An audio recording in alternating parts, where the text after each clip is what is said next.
La veille de Noël à l'aéroport de Lyon-Saint-Exupéry devait être un moment de joie. Mais pour Chloé, 17 ans, cela s'est transformé en cauchemar. L'instant d'avant, elle tenait un billet de TER en première classe pour Megève. L'instant d'après, elle était menottée, entourée par la sécurité, les larmes gelant sur ses joues tandis que des centaines d'inconnus filmaient la scène.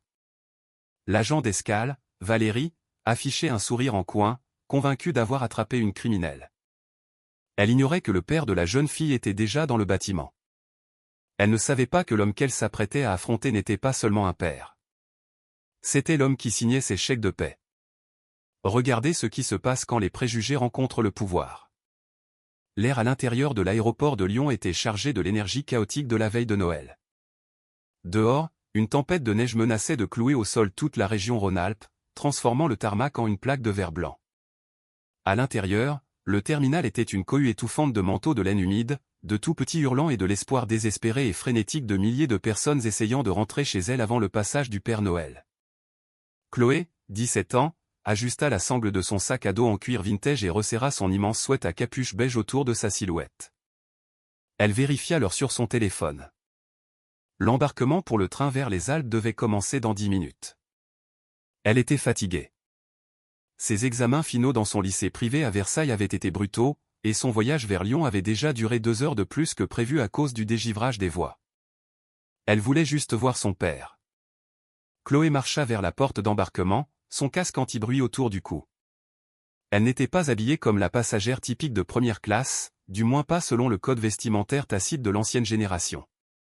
Elle portait un jean déchiré, des baskets Jordan en édition limitée qui coûtaient plus cher que le loyer de la plupart des gens, et ce sweat à capuche surdimensionné.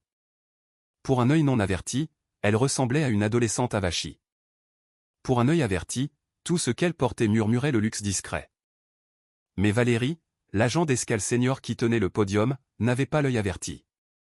Elle avait un œil fatigué et rempli de préjugés, aiguisé par un tour de garde de 12 heures et une vie de jugements amers. Valérie approchait la soixantaine, avec des cheveux teints d'un blond cuivré agressif et une grimace permanente gravée dans son fond de teint. Elle se disputait actuellement avec un jeune couple au sujet des limites de poids des bagages à main lorsqu'elle repéra Chloé s'approchant de la file d'embarquement prioritaire. La file était vide. La file d'embarquement général était un zoo rempli de voyageurs agités. Chloé, tenant sa carte d'embarquement numérique, s'avança sur le tapis rouge de la file prioritaire. « Excusez-moi. » La voix de Valérie coupa le bruit, tranchante et nasillarde. Elle ne leva pas les yeux de son écran d'ordinateur au début, mais sa main jaillit, pointant un stylo vers la file bondée de la classe économique. L'embarquement général est en zone 4 et 5. Vous devez attendre avec les autres.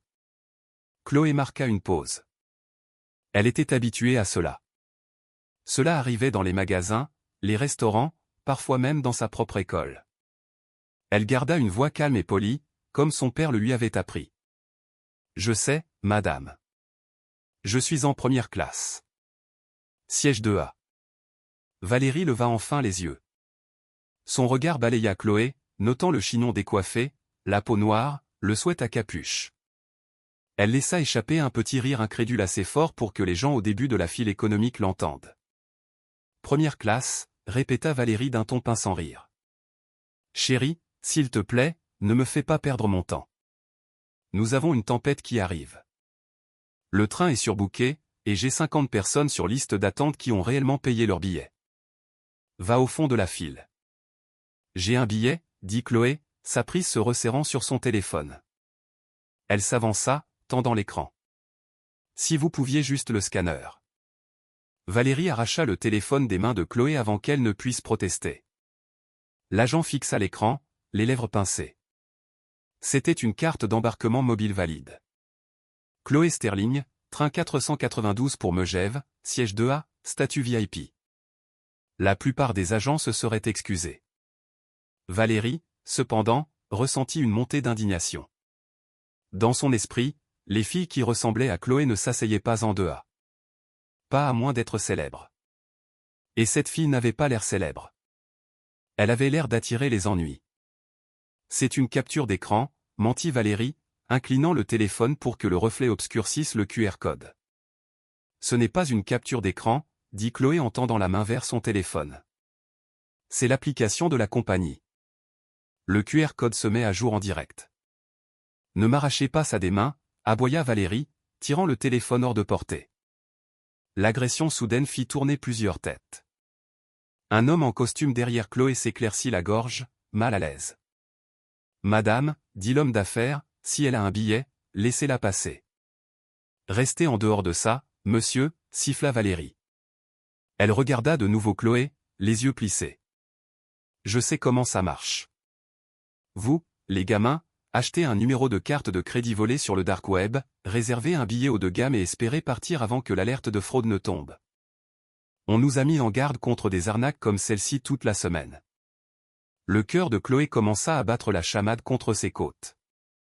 C'est la carte de mon père. Il a acheté le billet. Il me retrouve à Megève.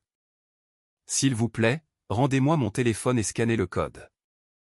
S'il est invalide, la machine le dira. C'était une demande logique. La machine était l'arbitre de la vérité. Mais Valérie ne s'intéressait pas à la vérité. Elle s'intéressait à l'autorité. Elle se sentait manquer de respect par cette adolescente qui se tenait là avec une telle assurance calme. Je ne scannais pas un billet frauduleux, annonça Valérie bruyamment, jouant pour le public de voyageurs fatigués. Et je ne vous laisse pas monter dans ce train. Vous retardez la file. Je ne pars pas, dit Chloé, la voix tremblant légèrement mais restant ferme. J'ai le droit d'être dans ce train. Mon nom est sur le manifeste. Valérie claqua le téléphone de Chloé sur le comptoir élevé, fissurant le protecteur d'écran. C'est tout. Tu veux jouer à ça? Voyons comment tu expliques ça à la sécurité. Valérie saisit son talkie-walkie. Sécurité à la porte K12. J'ai une passagère refusant de quitter la zone d'embarquement. Soupçon de fraude au billet. Comportement agressif possible. Les yeux de Chloé s'écarquillèrent. Agressive? Je n'ai pas bougé. Reculez, hurla Valérie, levant une main comme si Chloé s'était jetée sur elle. La foule murmura. Certains sortaient leur téléphone. L'atmosphère passa d'agacé à tendu. Chloé regarda autour d'elle, cherchant un allié, mais la plupart des gens détournaient le regard, ne voulant pas s'impliquer. Elle se sentait petite. Elle se sentait seule. Et pour la première fois, elle se sentait terrifiée. 2 minutes plus tard, la foule s'écarta alors que 2 agents de sécurité et un policier en uniforme arrivaient. L'officier, Stéphane, était un homme imposant avec une coupe en brosse et un visage suggérant qu'il avait espéré une bagarre toute la journée. « Quel est le problème ici ?» demanda Stéphane, sa main reposant instinctivement près de sa ceinture. « Elle refuse de partir, dit Valérie, pointant un doigt accusateur vers Chloé. Elle a essayé d'embarquer avec un faux billet, et quand j'ai confisqué l'appareil, elle est devenue belliqueuse. Elle a essayé de m'attraper. C'est un mensonge, cria Chloé, l'injustice brûlant sa gorge. Je ne l'ai jamais touchée.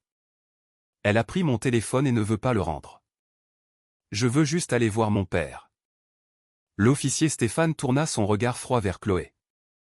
Il ne voyait pas une élève modèle effrayée. Il voyait un profil de menace. Sweat à capuche, comportement agité, désobéissance à l'autorité.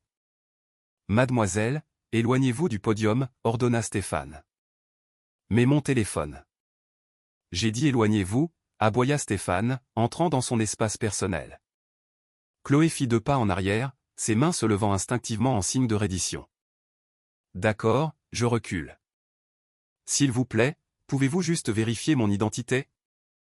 Je m'appelle Chloé. Vérifiez le système.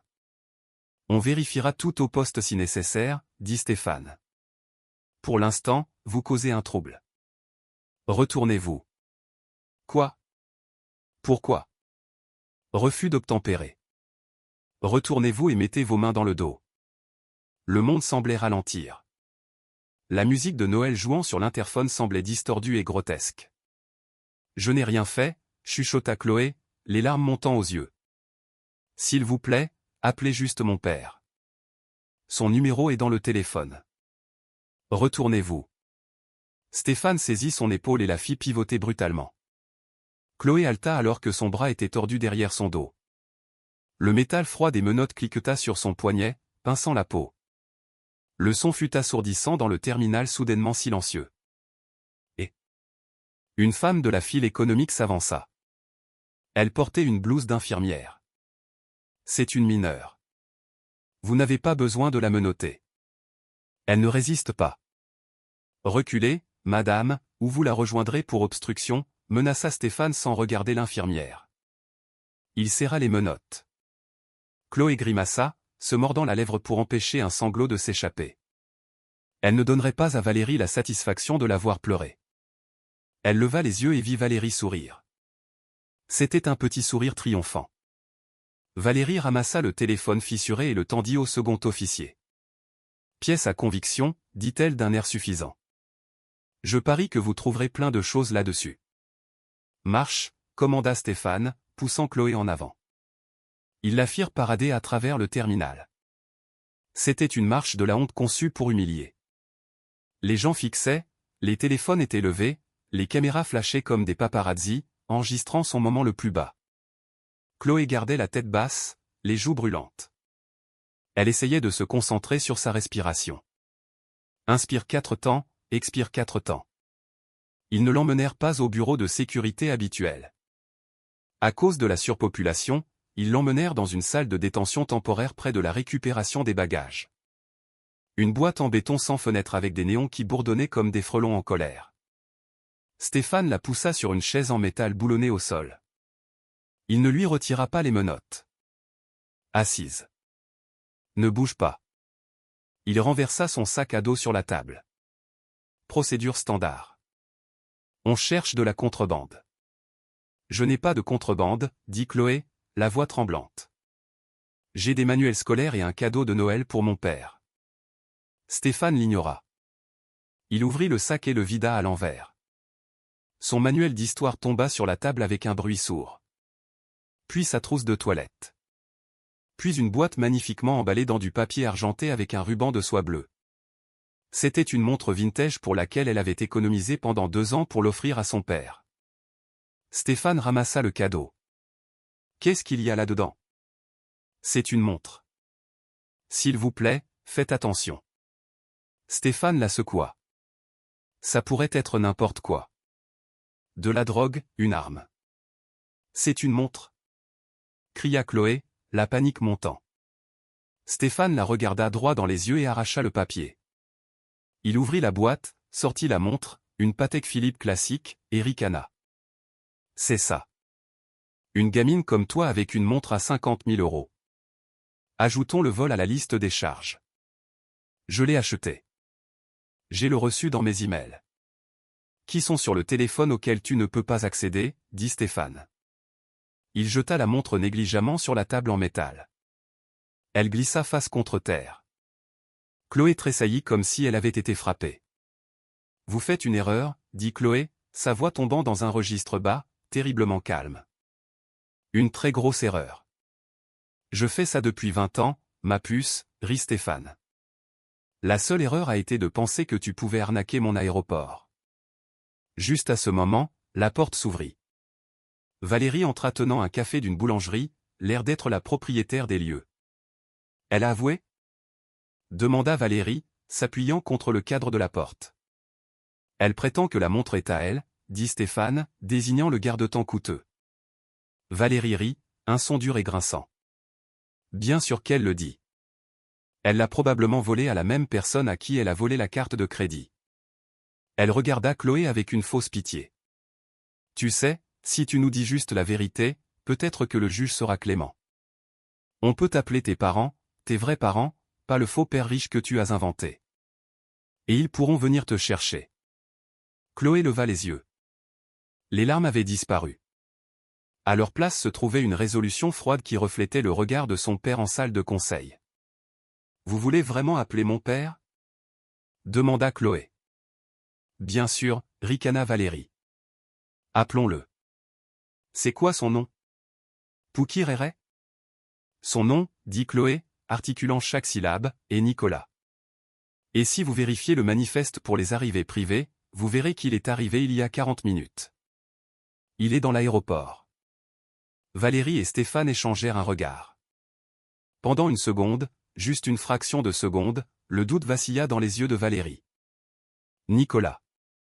Le nom semblait familier, comme une marque qu'on voit sur le côté des camions ou au bas d'un écran d'information. Nicolas, répéta Stéphane. Il gloussa nerveusement. Le PDG de Sterling Logistique? C'est ton papa. Oui, c'est ça, dit Stéphane en se relaxant. Et moi je suis le roi d'Angleterre. Soudain, la lourde porte en acier de la salle de détention trembla. Quelqu'un frappait dessus de l'extérieur. Pas un coup discret, un martèlement. Puis une voix étouffée, profonde et tonitruante, pénétra l'acier. Ouvrez cette porte maintenant.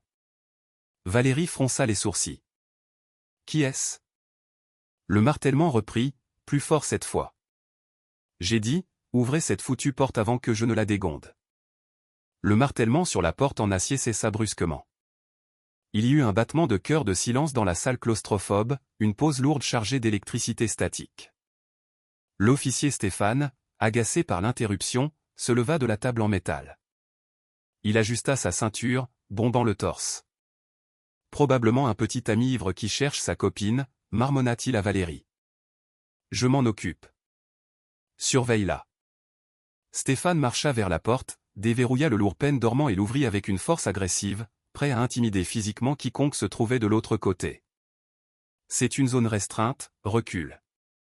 Les mots moururent dans sa gorge. Debout dans le couloir, ce n'était pas un petit ami ivre. Ce n'était pas un voyageur irrité. C'était une montagne d'hommes dans un pardessus en cachemire anthracite qui semblait repousser la laideur fluorescente du couloir de l'aéroport. Il était grand, avec des épaules qui remplissaient l'encadrement de la porte.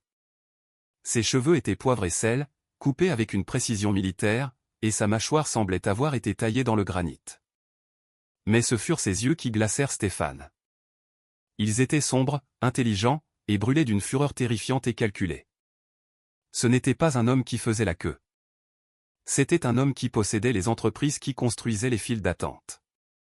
Derrière lui se tenait un autre homme, plus jeune, élégant comme un missile, tenant une fine mallette en cuir et portant un costume qui coûtait plus que ce que l'officier Stéphane gagnait en 3 mois. C'était Lucas, l'avocat général personnel de Nicolas, un homme connu dans les cercles d'affaires comme le silencieux. Stéphane, habituellement si prompt à affirmer sa domination, fit instinctivement un demi-pas en arrière. L'aura de puissance brute émanant de l'homme au manteau était palpable. Où est-elle? Exigea l'homme. Sa voix était basse, un grondement souterrain qui vibrait à travers le plancher. Stéphane essaya de retrouver ses appuis. Qui êtes-vous? Vous ne pouvez pas être ici. J'ai besoin que vous. L'homme l'ignora totalement. Il passa devant Stéphane pour entrer dans la petite salle d'interrogatoire comme si l'officier était un meuble. Les yeux de Nicolas trouvèrent immédiatement Chloé. Il vit sa fille, sa brillante et bienveillante enfant de 17 ans, assise voûtée sur une chaise en métal. Il vit les traces de larmes séchant sur ses joues. Il vit la façon dont elle tremblait, et puis ses yeux se verrouillèrent sur les menottes en acier liant ses poignets derrière son dos.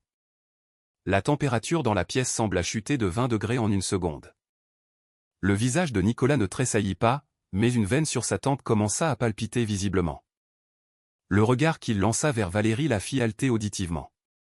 C'était un regard d'annihilation totale. Papa. S'étrangla Chloé, le mot chargé de soulagement et de traumatisme persistant. Nicolas bougea vers elle, ses mouvements fluides et urgents. Mais Stéphane, se remettant de son choc initial et revenant à sa formation, se mit devant lui, bloquant son chemin vers la prisonnière. Monsieur, reculez du suspect, aboya Stéphane, mettant une main sur son tasé. Vous interférez avec une enquête active. Nicolas s'arrêta. Il regarda la main de l'officier sur l'arme, puis ses yeux. Le regard contenait un mépris si profond que Stéphane sentit une goutte de sueur couler le long de sa colonne vertébrale malgré le froid. Suspect, répéta Nicolas, le mot ayant un goût d'acide. Il n'éleva pas la voix. Il n'en avait pas besoin.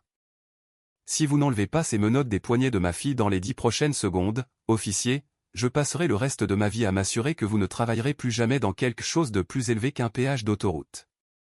Et j'ai une très longue vie devant moi. Valérie, toujours appuyée contre le mur du fond, trouva enfin sa voix. Elle était mince et fragile. Monsieur, vous ne pouvez pas juste faire irruption ici. Elle a enfreint le protocole.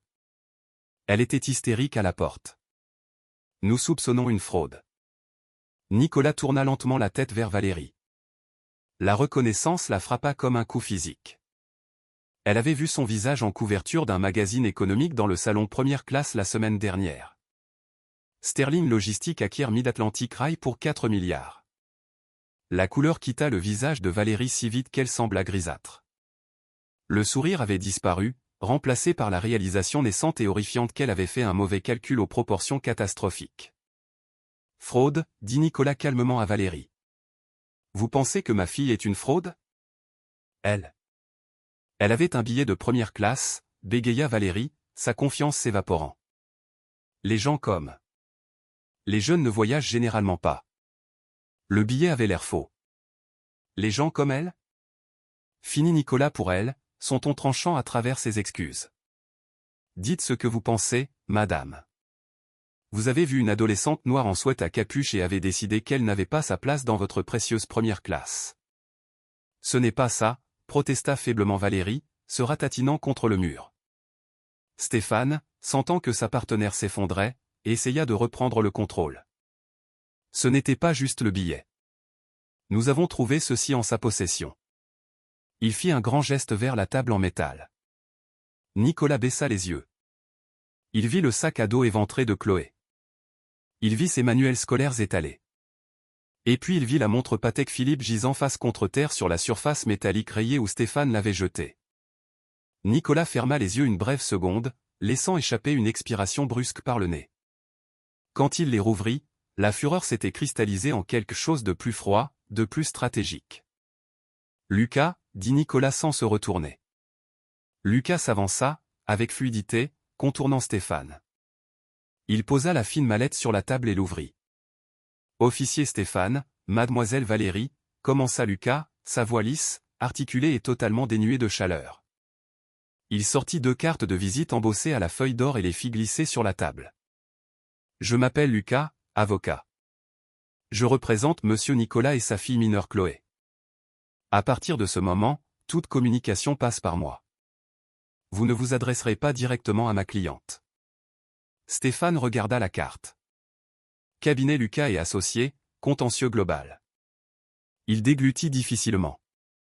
Maintenant, continua Lucas, sortant une tablette élégante. Vous avez détenu une mineure sans cause probable. Vous l'avez entravée sans menace imminente de violence. Vous avez mené une fouille illégale de ses biens sans consentement parental ni mandat. Je suis déjà en train de rédiger la plainte initiale pour violation des droits de l'homme. Chaque minute qu'elle reste dans ses menottes ajoute un autre 0 au montant du règlement. Stéphane se hérissa, sa fierté luttant avec sa panique montante. Nous avons suivi la procédure. Elle a refusé d'obtempérer à la porte.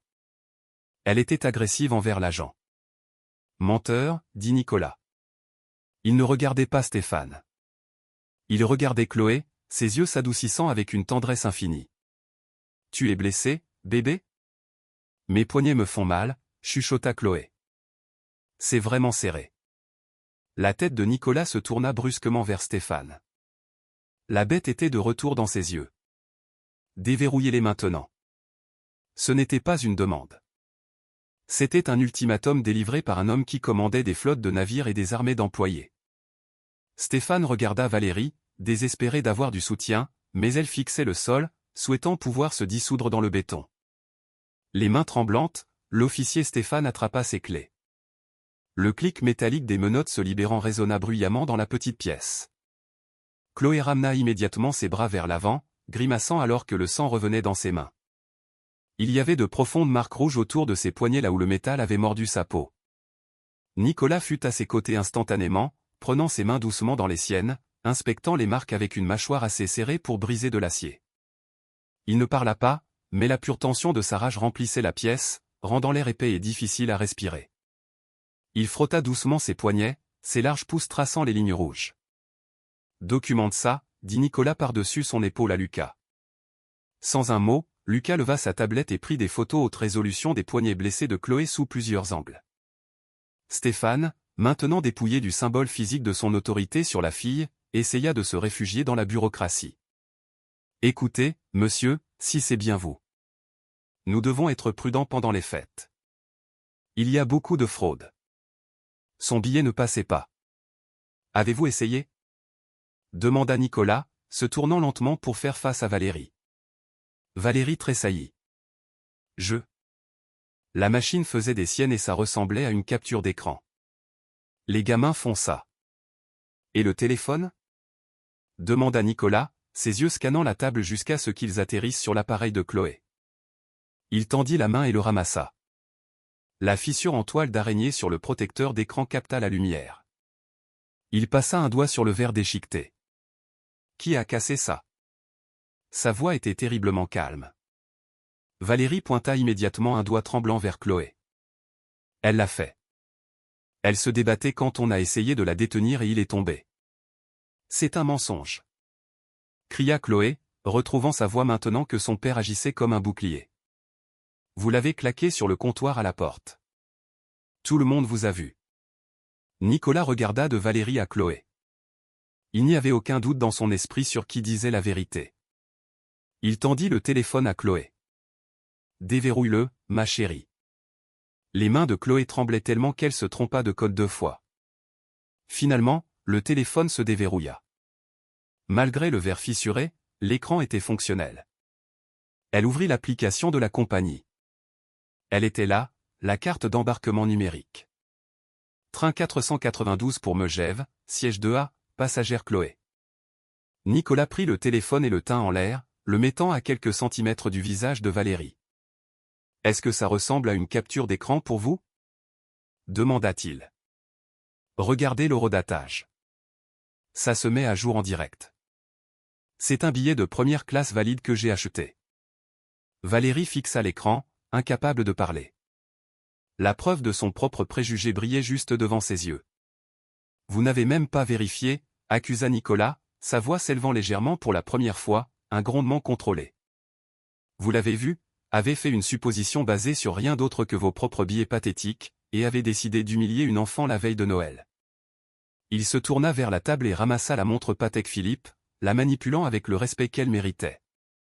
Et ceci? Nicolas tint la montre. Vous avez supposé qu'elle avait volé ça? Officier Stéphane.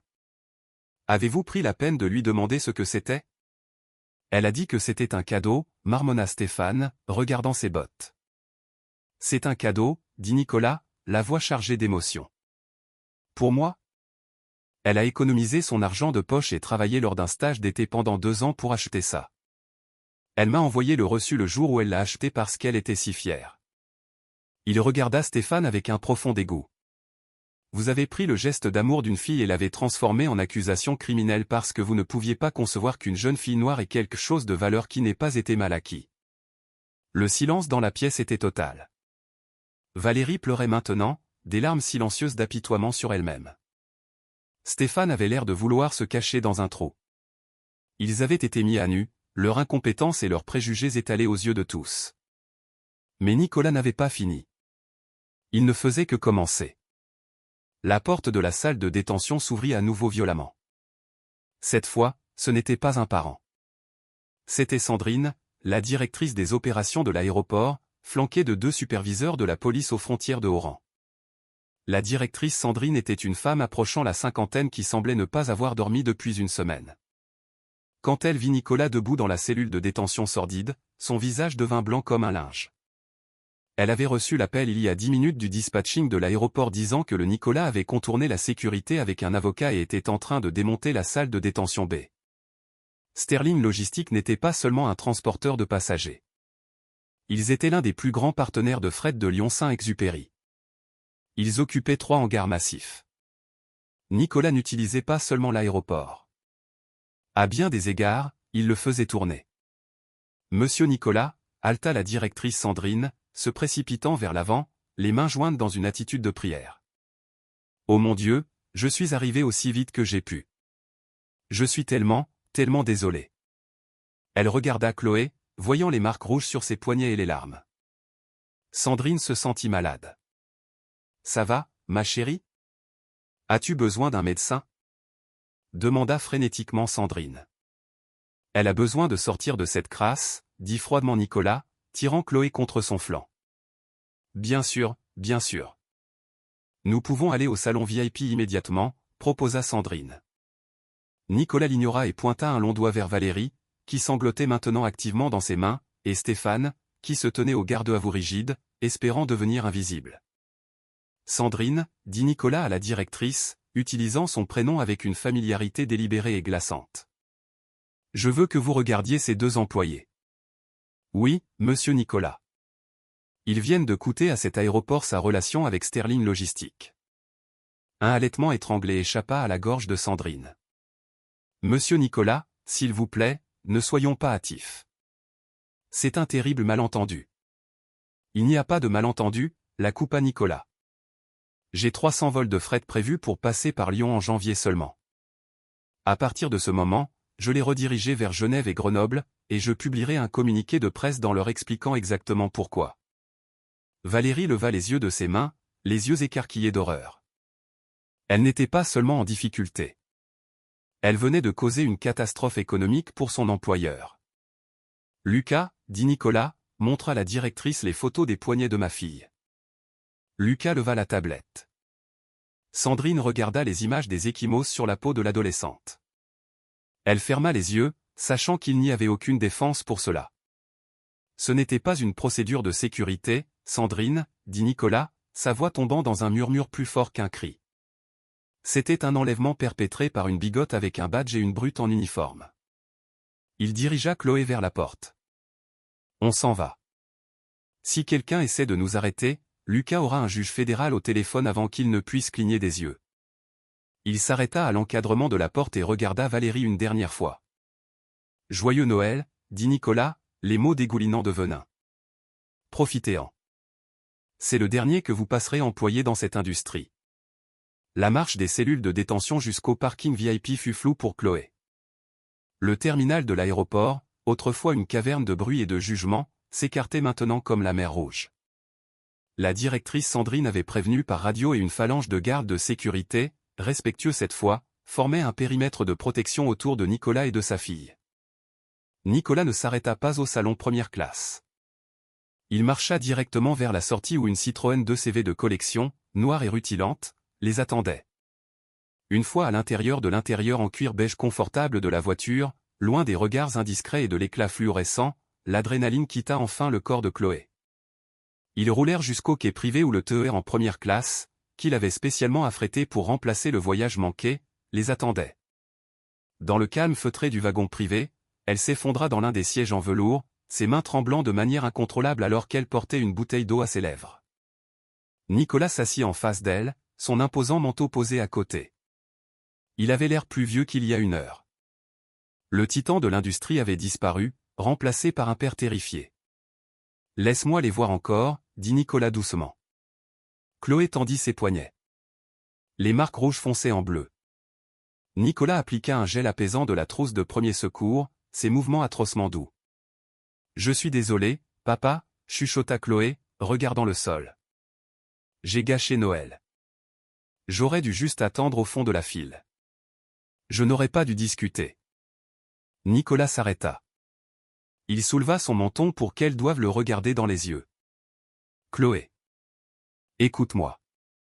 Tu n'as rien gâché. Tu t'es défendu. Tu as exigé le respect que tu as payé et mérité. Si tu étais allé au fond de la file, tu aurais accepté d'être moins que les autres. Nous n'acceptons pas d'être moins que les autres.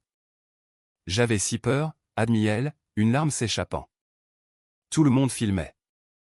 Ils vont mettre ça sur TikTok. Les gens vont se moquer de moi. Lucas, aboya Nicolas sans détourner le regard de sa fille. Internet. Lucas était déjà assis à la table en acajou du wagon, entouré de 3 ordinateurs portables qu'il avait installés. Il tapait furieusement. C'est déjà sorti, monsieur, dit Lucas, la voix sombre. Mais ce n'est pas ce que Chloé pense. Lucas appuya sur une touche, diffusant son écran sur la grande télévision murale du wagon. C'était une vidéo prise par le passager derrière Chloé, l'homme d'affaires qui avait essayé de la défendre. La légende disait, agent d'escale en plein abus de pouvoir harcèle une élève modèle la veille de Noël. Attendez la fin. La vidéo montrait tout. Elle montrait le visage ricanant de Valérie. Elle montrait l'attitude polie et calme de Chloé. Elle montrait Stéphane tordant agressivement son bras. Elle montrait la montre être jetée. Et surtout, elle montrait le moment où Nicolas enfonçait la porte. Le nombre de vues grimpait en temps réel. 50 000 vues. 100 000 vues. 500 000 vues. Regarde les commentaires, Chloé, dit Lucas. Chloé plissa les yeux vers l'écran. Utilisateur 88, cet agent est un monstre. Cette fille était si calme. Fly-Eye, ce flic vient de jeter une Patek Philippe? C'est de la destruction de propriété. Justice. Ouais, est-ce que c'est Nicolas? OMG. Ils ont arrêté la fille de Nicolas. Cette compagnie est finie. Sarah J, j'étais là. L'agent s'est moqué de ses vêtements. C'était de la discrimination pure. Tu n'es pas la méchante, ma chérie, dit Nicolas, regardant les chiffres grimper. Tu es la martyre et Valérie est actuellement la femme la plus détestée de France. Mais le drame n'était pas fini. Le téléphone de Lucas vibra. Monsieur, vous devez voir ça. Une chaîne d'infos est en direct. Valérie donne une interview. Les yeux de Nicolas se plissèrent. Mets-le. Sur l'écran, une caméra de nouvelle tremblante montrait Valérie debout à l'extérieur du terminal, l'air ébouriffé mais défiant. Elle avait clairement appelé un ami dans la presse avant que la direction ne puisse la faire taire. Je faisais juste mon travail, dit Valérie au journaliste, feignant des larmes. Ces riches gamins pensent qu'ils peuvent faire ce qu'ils veulent. Elle m'a attaqué. Elle s'est jetée sur moi. La vidéo est montée. J'étais terrifié pour ma vie. Le père a menacé de me tuer. Il a dit qu'il me finirait. Nicolas fixa l'écran, son visage un masque de pierre illisible. Valérie creusait un trou si profond qu'elle ne verrait plus jamais la lumière du soleil. Elle mentait à la télévision nationale en calomniant un milliardaire. Elle vient de m'accuser d'un crime, dit Nicolas calmement. Et elle t'a accusé d'agression. Je ne l'ai pas touché. Cria Chloé, la panique revenant. Je sais, dit Nicolas. Il se tourna vers Lucas. Avons-nous les images de sécurité de la porte? Pas la vidéo du téléphone portable, la surveillance réelle de l'aéroport. La directrice Sandrine vient de me l'envoyer par email comme offre de paix. Lucas sourit, un sourire de requin.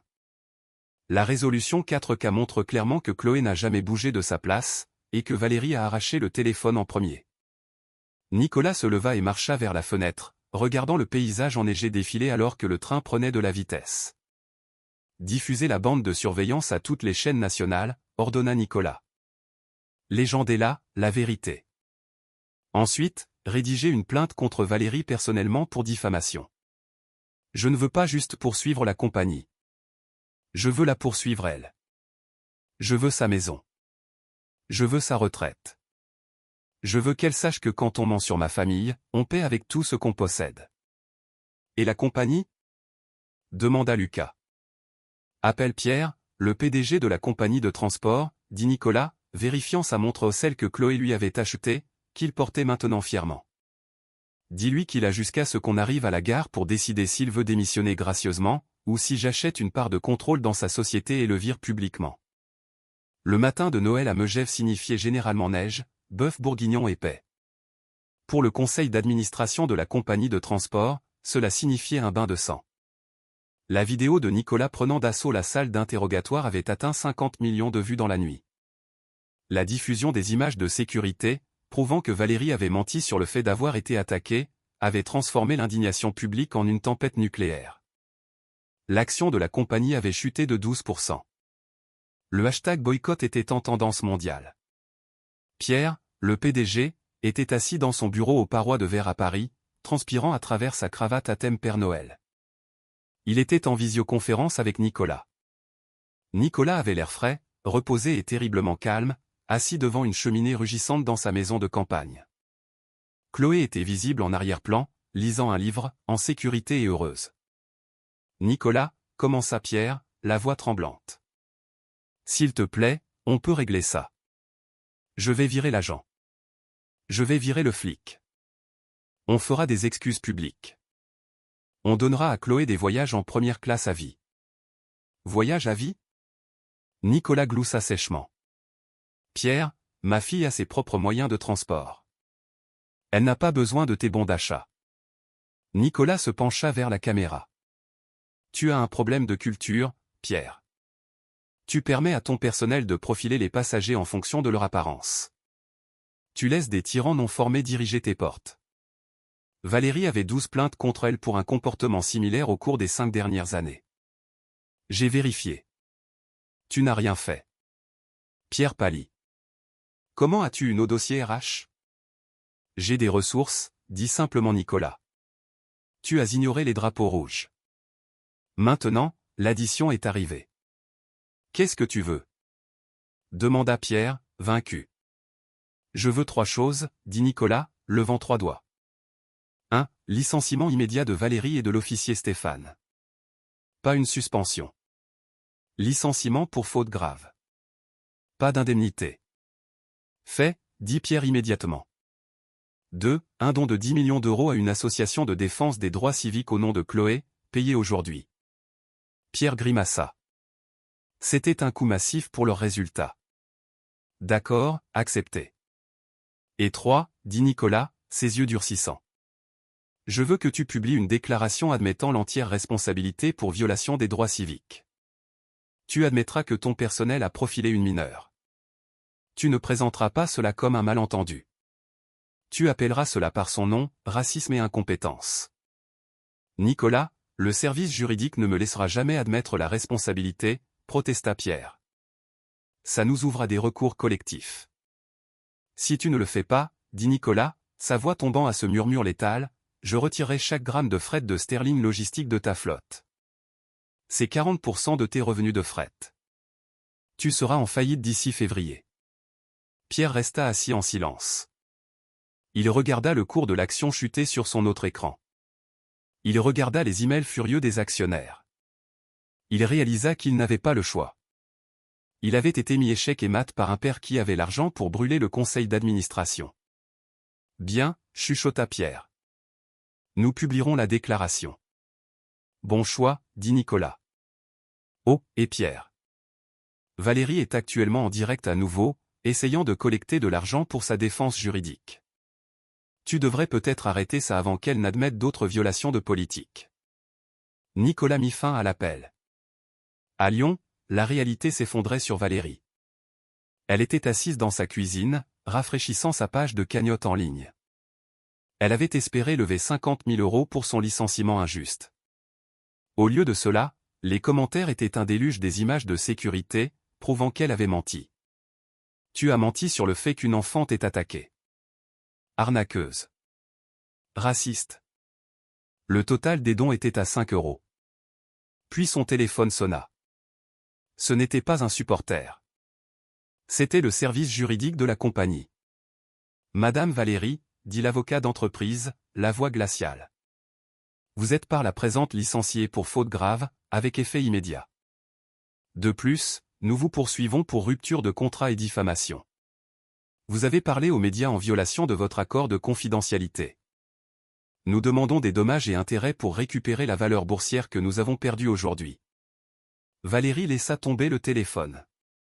Elle n'avait pas seulement perdu son travail. L'entreprise qu'elle essayait de protéger venait pour sa maison. Au poste de police de l'aéroport, l'officier Stéphane fut accueilli à son casier par les affaires internes.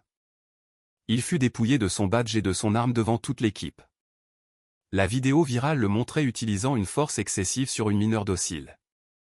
Le procureur, sentant le vent politique tourner, avait déjà annoncé l'ouverture d'une enquête pour agression. Le karma ne faisait pas que frapper, il les écrasait. 1 an plus tard, la piste privée à Megève était recouverte de poudreuse fraîche, un contraste frappant avec la gadoue grise de Lyon qui hantait encore occasionnellement les cauchemars de Chloé. Mais ces cauchemars devenaient moins fréquents. L'air ici était vif, propre et cher. Chloé, maintenant âgée de 18 ans et terminant son premier semestre à Sciences Po, se tenait sur le balcon de la maison de campagne de son père, regardant le soleil plonger derrière les Alpes. Elle tenait une assiette de bœuf bourguignon et un verre de vin, la chaleur rayonnant à travers et réchauffant ses mains. Beaucoup de choses peuvent arriver en 365 jours. Les retombées de l'incident Sterling avaient été sismiques. Ce n'était pas juste une histoire de journal télévisé. C'était devenu une étude de cas en gestion de crise et en litige des droits civiques. La chute de Valérie avait été absolue. Le procès que Nicolas avait intenté contre elle personnellement pour diffamation après qu'elle ait menti à la télévision nationale l'avait dépouillée jusqu'à l'os. Nicolas ne l'avait pas fait pour l'argent. Il l'avait fait pour le principe. La phase de découverte du procès avait été brutale. Les avocats de Sterling avaient déterré des années d'historique sur les réseaux sociaux de Valérie, révélant un cloaque de préjugés et de vitriol qui avait détruit toute sympathie publique qu'elle aurait pu glaner. Le tribunal ordonna à Valérie de payer des dommages punitifs qui dépassaient de loin ses actifs. Elle perdit sa maison de banlieue. Elle perdit sa retraite. Aux dernières nouvelles, Valérie vivait dans un studio dans un quartier difficile de Lyon, travaillant de nuit dans un centre de tri. L'ironie était poétique.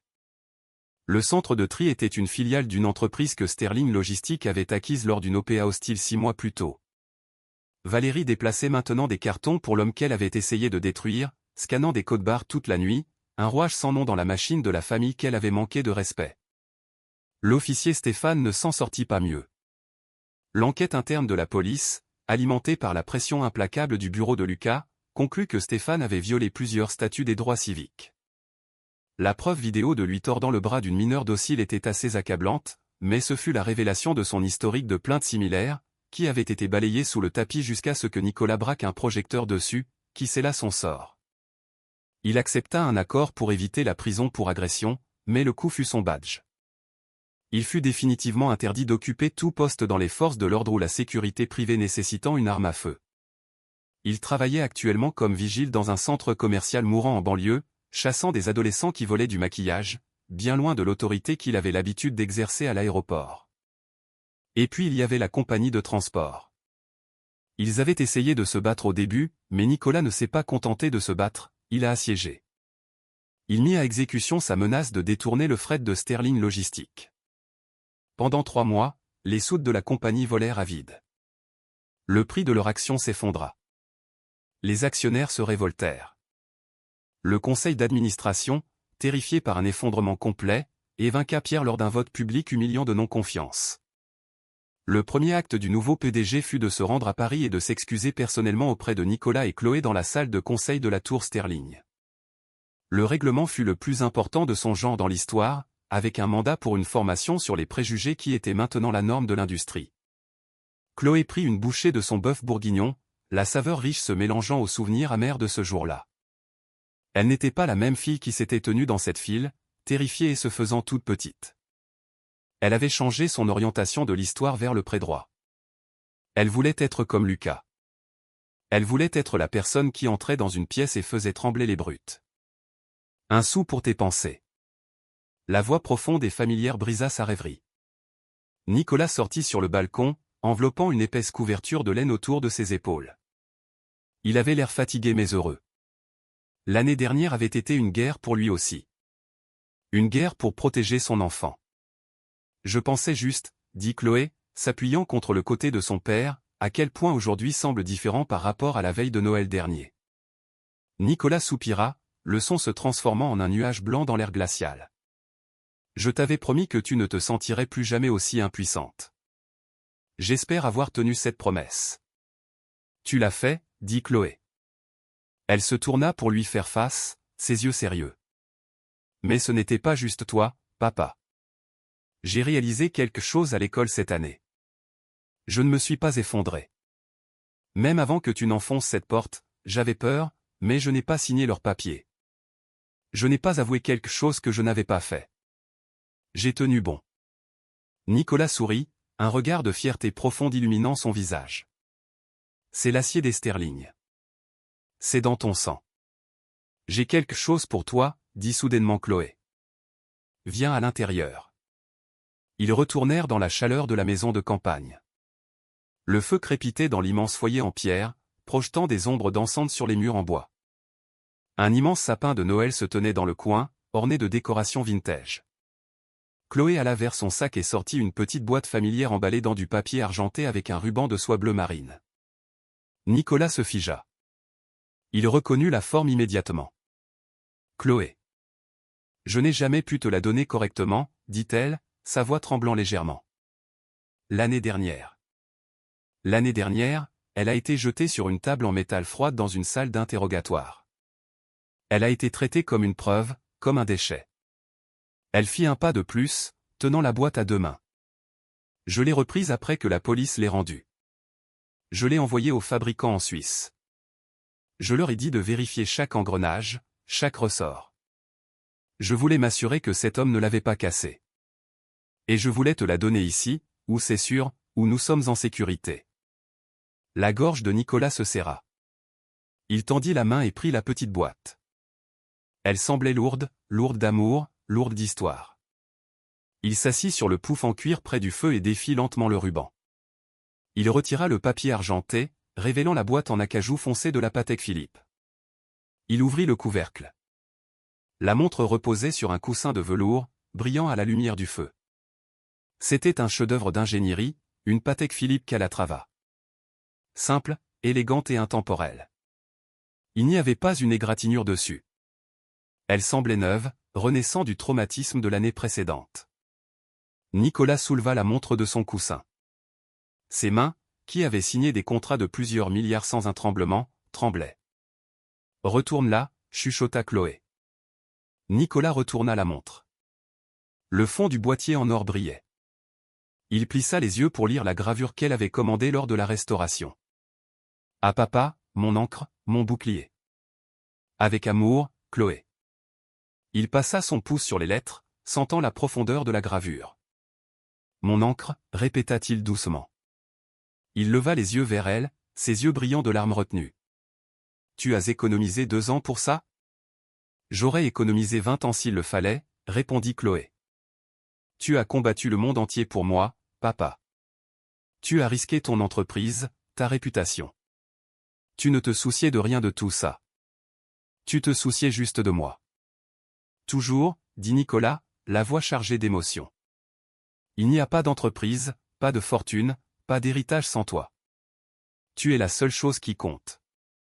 Il détacha la Rolex en platine qu'il portait habituellement, une montre valant 3 fois plus, et la posa sur la table d'appoint. Il glissa la Patek Philippe à son poignet. Il attacha le bracelet en cuir, l'ajustant jusqu'à ce qu'il repose parfaitement contre sa peau. Il leva son bras, admirant la façon dont la lumière du feu captait les index en or. « C'est parfait, » dit Nicolas. « C'est la plus belle chose que je possède. Joyeux Noël, papa. » Chloé rayonna, essuyant une larme égarée sur sa joue.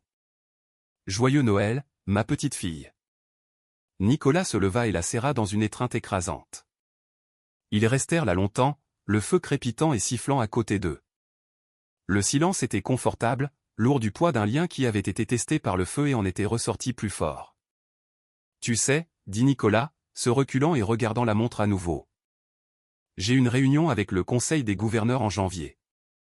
C'est généralement une bande terrifiante. » Chloé rit. « Et maintenant j'ai mon bouclier. » Il tapota le cadran de la montre. « Qu'ils essaient de me faire peur. » Ils rirent, le son remplissant la grande pièce. Le cauchemar de la porte K12 était terminé. La cellule froide et stérile, les menottes, les visages ricanants de Valérie et Stéphane. Ce n'étaient plus que des souvenirs, s'effaçant comme des empreintes dans une tempête de neige. Mais la leçon demeurait. Elle était gravée dans l'histoire de la compagnie, écrite dans la jurisprudence française, et gravée au dos d'une montre qu'un père n'enlèverait jamais. Alors que la neige continuait de tomber dehors, ensevelissant le monde en blanc, Nicolas regarda sa fille et sut que le plus grand cadeau n'était pas la montre à son poignet. C'était la jeune femme debout devant lui, forte, résiliente et prête à affronter le monde. Et que Dieu vienne en aide à quiconque essaierait de l'arrêter. Alors, quelle est la leçon ici ? Les préjugés aveuglent les gens. Valérie et Stéphane ont vu une adolescente en sweat à capuche et ont supposé qu'elle était une criminelle. Ils n'ont pas vu l'élève modèle, la fille aimante, ou la force puissante qui la protégeait. Ils ont laissé leur billet l'emporter sur leur humanité, et cela leur a tout coûté. C'est un rappel que vous ne savez jamais à qui vous parlez, et que traiter les gens avec dignité n'est pas seulement la bonne chose à faire, c'est la seule chose intelligente à faire. Le karma ne frappe pas toujours instantanément, mais quand il implique l'amour d'un père comme Nicolas, il frappe fort. Si vous avez aimé cette histoire de justice rendue et le lien entre un père et sa fille, s'il vous plaît cliquez sur j'aime. Cela aide vraiment la chaîne. N'oubliez pas de partager cette vidéo avec vos amis et de vous abonner pour plus d'histoires sur le karma, la vengeance et la justice réconfortante. Cliquez sur la cloche pour ne jamais manquer une nouvelle mise en ligne. À la prochaine.